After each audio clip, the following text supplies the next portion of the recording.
আমি অনেক পুরনো রোগী, 2001 থেকে আমার পড়ে গিয়ে আঘাতজনিত কারণে মাঝে সমস্যা ছিল। অনেক অনেক ডক্টর অনেকেই বলছে অপারেশন, তখন থেকে আমি এটা অ্যাভয়েড করে চলছি। তখন দেখি যে হাঁটতে পারি না, একটু হাঁটলেই নেমে যায় এবং পা রক ধরে বসে। পরে এখানে অ্যাডভান্স থেরাপিতে আসলাম, আজকে তৃতীয় সেশন, মানে 3 দিন। আগে যেই জায়গায় 8 থেকে 10 মিনিট হাঁটার পরে বসতে হতো, আলহামদুলিল্লাহ ওইটা ইমপ্রুভ করে এখন 18-20 মিনিটের মাথা চলে গেছে। স্যার আসসালামু আলাইকুম। ওয়ালাইকুম আসসালাম। স্যার কেমন আছেন এখন? আলহামদুলিল্লাহ। আগে কতদিন চিকিৎসা নিয়েছেন এখানে? আজকে তৃতীয় সপ্তাহ। তৃতীয় সপ্তাহ মানে 3টা সেশন। 3 সেশন মানে 3 দিন চিকিৎসা নিয়েছেন। আমি সপ্তাহে 1 দিন করে আসি। সপ্তাহে 1 দিন করে আসেন। স্যার আপনার নামটা যদি একটু বলতেন। আমার নাম মোহাম্মদ শাহাদাত হোসেন। আপনার বয়সটা স্যার? 42। আর পেশায় কি করেন আপনি? বিজনেস। বিজনেস করেন। এমনি থাকেন কোথায়? লালবাগ। লালবাগে। স্যার আপনার মূলত কি সমস্যা, কত বছর ধরে? আমি অনেক পুরনো রোগী, 2001 থেকে আমার পড়ে গিয়ে আঘাতজনিত কারণে মাঝে সমস্যা ছিল। অনেক অনেক ডক্টর অনেকেই বলছে অপারেশন, তখন থেকে আমি এটা অ্যাভয়েড করে চলছি। এমনি আমি শরীরচর্চার সাথে জড়িত ছিলাম, প্লাস এই থেরাপি এইভাবে নিয়ে ভালোই যাচ্ছিল।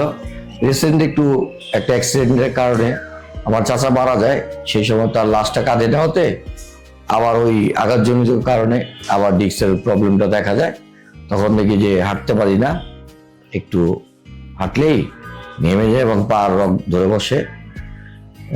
10 মিনিট, 8 থেকে 10 মিনিটের কথা বসলে আবার হাঁটতে পারতাম 10 মিনিট। এভাবে অনেক দিন যাওয়ার পরে এখানে পরে অন্যান্য ডাক্তারকে কয়েকজনকে দেখালাম, কেউ মেডিসিন, কেউ অর্থোপেডিক্স, কেউ সার্জন। অনেকে বলে অপারেশন করার জন্য। অপারেশন করলে তো 2000 সেই একই করতাম, কিন্তু এটা আমার জন্য মনে হয় না সুইটেবল, এই জন্য আর করিনি। এই থেরাপি নিয়ে যাচ্ছিলাম, পরে এখানে অ্যাডভান্স থেরাপিতে আসলাম, আজকে তৃতীয় সেশন, মানে 3 দিন। আগে যেই জায়গায় 8 থেকে 10 মিনিট হাঁটার পরে বসতে হতো, আলহামদুলিল্লাহ ওইটা ইমপ্রুভ করে এখন 18-20 মিনিটের মাথা চলে গেছে। আজকে 20 মিনিটের মতো হাঁটতে পারছি। এই মেশিনে নন স্টপ 5 দিয়ে 10 মিনিট, কারেক্ট 10 মিনিট একটা হাঁটতে পারছি। বলা চলে এখন আলহামদুলিল্লাহ আগের থেকে একটু ভালো, অনেকটা ভালো। স্যার এই যে প্রথম সেশন চিকিৎসা নিয়েছেন, যখন প্রথম সেশন চিকিৎসা নেওয়ার 24 ঘন্টা পরে কি কোনো ফলাফল পেয়েছিলেন? তো আমি সত্য মিথ্যা বলবো না, আজকে যেমন শুক্রবার আমি আজিমপুর কবরস্থান হেঁটে আসি, আমার একটা মাপ আছে যে এর মধ্যে আমার বসতে হয়, ওই জায়গাটা আমি পেরিয়ে মানে পার হয়ে আসতে পারছি।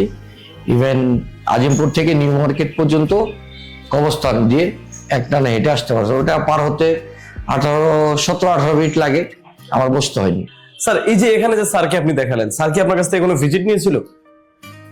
না, এমনি এক্সট্রা কোনো ভিজিট নেই। থেরাপি হিসেবে থেরাপির যে কস্টটা, ওইটা আপনাকে কি আলাদাভাবে কোনো টেস্ট করতে দেওয়া হয়েছিল যে এই টেস্ট? না, আমি উল্টো আরো জিজ্ঞেস করছিলাম, যেহেতু আমার অনেক পুরনো, 2007-এ এমআরআই করা ছিল। আমি বলছিলাম স্যার আমার পুরনো এমআরআই চলবে? বলছে যে না, আমার এখানে আমরা আইডেন্টিফাই করতে পারি, আমাদের পার্সোনাল কিছু আছে, ওটা তো আমরা বুঝতে পারি। যাক আলহামদুলিল্লাহ, শুনে খুব ভালো লাগলো। স্যার এই যে আপনি এখানে চিকিৎসা নিচ্ছেন, আপনার কাছে কেমন মনে হয় এই চিকিৎসাটা, অ্যাডভান্স আকুপাঙ্কচার চিকিৎসাটা?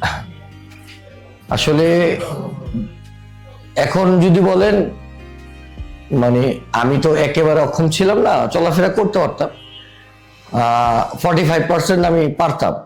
এখন মনে হচ্ছে যে আমি 65% বেটার পারছেন, আগের থেকে ভালো পারছেন। যাক শুনে খুব ভালো লাগলো। এই যে স্যার আমাদের এখানে আপনি আসলেন, চিকিৎসা নিলেন, তো আপনার মতো এরকম অনেক রোগী আছে যারা এই সমস্যাগুলোতে ভোগে। এই তো আগের মাসে আমার বোনের শাশুড়িকে পিএলএডি অপারেশন করা দিলাম। তা আমি অপারেশনটা অ্যাভয়েড করতে চাই, এই কারণে আমার ভিন্নতা খোঁজা। হ্যাঁ, যার কারণে এখানে আসা আর কি। যাক শুনে খুব ভালো লাগলো। স্যার এখানে কি শুধু অ্যাডভান্স আকুপাঙ্কচার চিকিৎসাটা দেওয়া নাকি অন্য? না, ম্যানুয়ালি থেরাপি দিচ্ছে, ওয়ার্কআউট করানো হচ্ছে, এক্সারসাইজ করা হচ্ছে, মানে কয়েকটা তুই না ম্যানিপুলেশন, তারপর আরো কয়েকটা থেরাপি মিলে আর কি দেওয়া হচ্ছে, কম্বিনেশন। শুনে খুব ভালো লাগলো আর কি। স্যার আপনাকে অসংখ্য ধন্যবাদ আপনার মূল্যবান মতামত দেওয়ার জন্য। আসসালামু আলাইকুম। জি, আসসালামু আলাইকুম।